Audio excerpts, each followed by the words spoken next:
Hi everyone and welcome to That's Mental. Today I want to talk about a really important topic and it's called how to know when you're in the right job. This is also really important for your mental health. In most of my videos, I've covered a lot of the negative situations you can find yourself in and, the impact that this has on your mental health.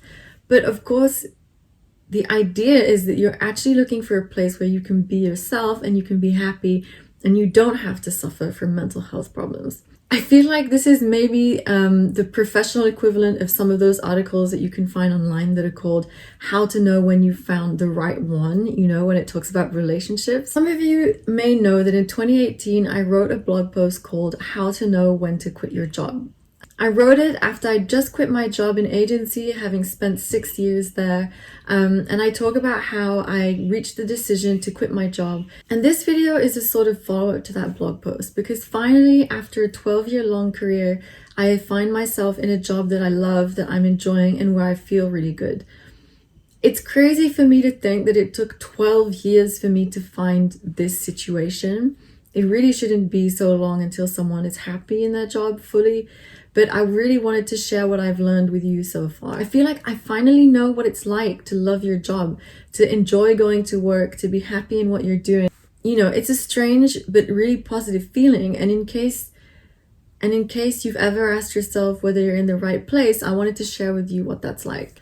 The thing is, there are many toxic work environments out there, and there are many different types of toxic too.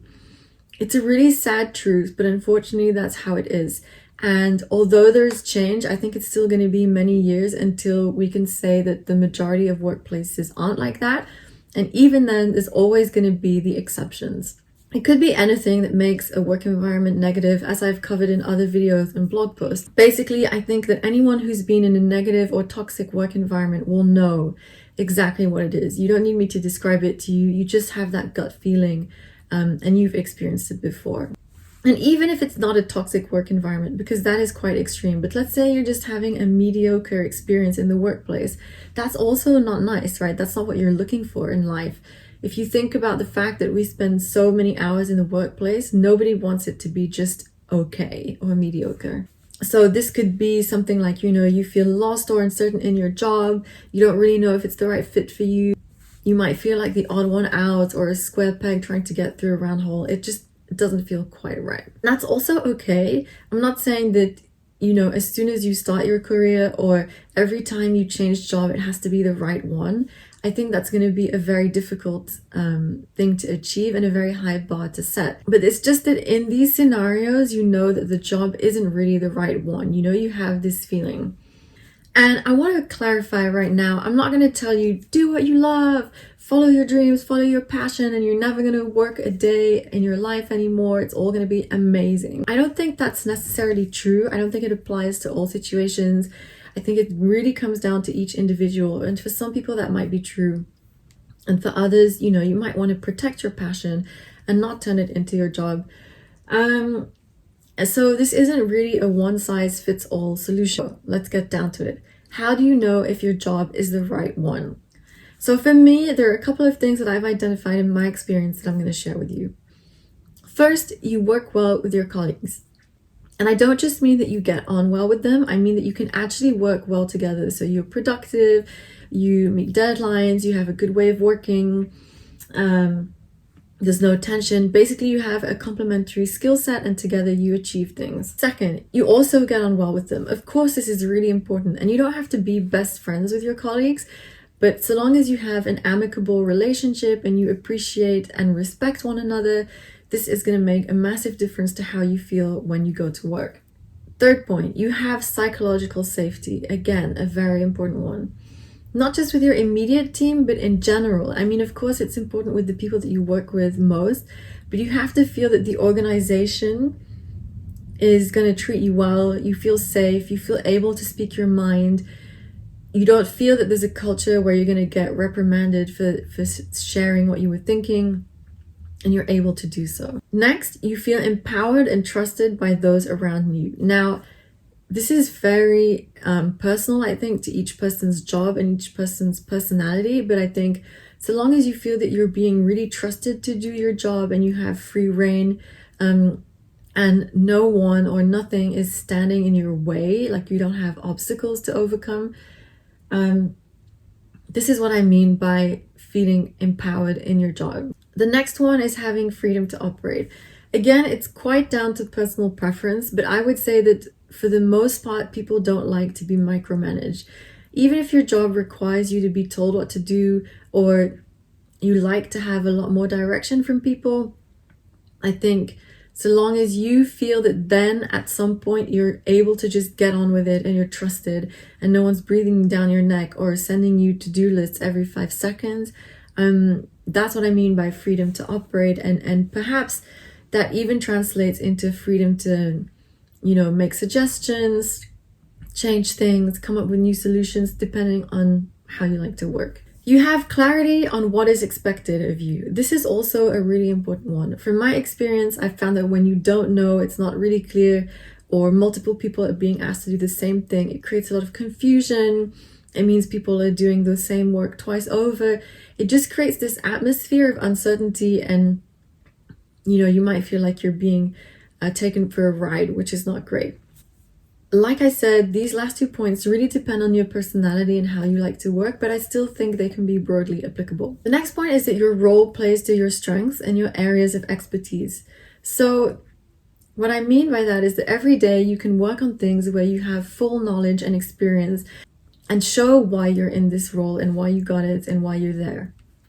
And by this, I don't mean that you're doing the same thing day in, day out. I don't mean that it's necessarily easy for you. I just mean that it helps you feel that you're in the right place because it's really playing to a specific skill set that you have.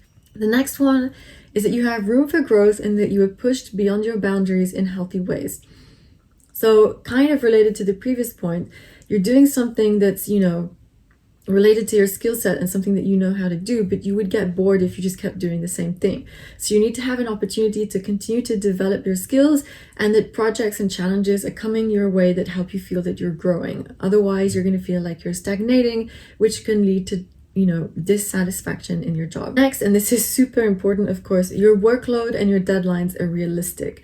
I think one of the most stressful things that I've experienced in my career has been unrealistic deadlines and a too high workload. Next one is that your boundaries are respected. And this is so important.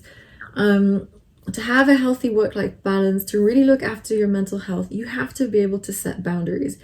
And these will be different for everyone, but you have to have faith that your colleagues and that your employer is going to respect those boundaries, but also that it's a place where you get the feeling that the culture is respectful of that.